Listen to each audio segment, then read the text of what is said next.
বাংলা ও বাঙালির উপর সম্প্রীতি ভিন রাজ্যে নির্যাতনের অভিযোগ শুনে গর্জে উঠলেন নোবেলজয়ী বঙ্গসন্তান ডক্টর অমর্ত্য সেন। নতুন করে শতাব্দী প্রাচীন বাংলা ভাষার ইতিহাস ও গুরুত্বের কথা বলে তাঁর তীব্র প্রতিক্রিয়া দিলেন অমর্ত্য সেন। আমি তো দেখবার সুযোগই পাইনি। আমি খবর বলতে চেয়েছিলাম, তবে নিশ্চয়ই এই বিষয়ে আমাকে অনুধাবন করতে হবে এবং কি করতে না করতে। এবং শুধু বাঙালি না, যে কোনো ভারতবর্ষ একটা উদ্দিষ্ট দেশ, সেখানকার কোনো অঞ্চলের লোকেই অন্য কোনো অঞ্চলের অনিষ্টা হচ্ছে, সেটাতে আমাদের আবশ্যকতার কারণ থাকবে।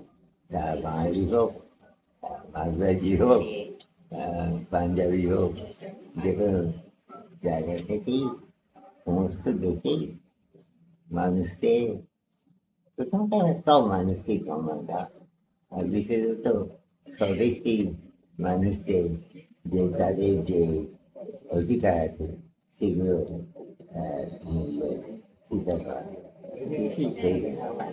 তার মধ্যে বাঙালিদের যদি অবহেলা হয় বা বাঙালির ব্যবস্থা হয়, সেগুলো আমাদের কৃষি অবস্থাটা করার কারণ থাকবে।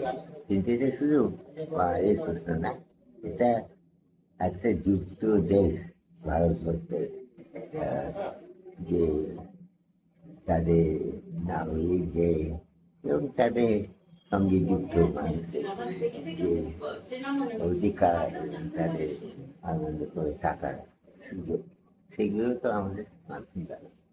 ব্যুরো রিপোর্ট, নিউজ দিগন্ত বার্তা।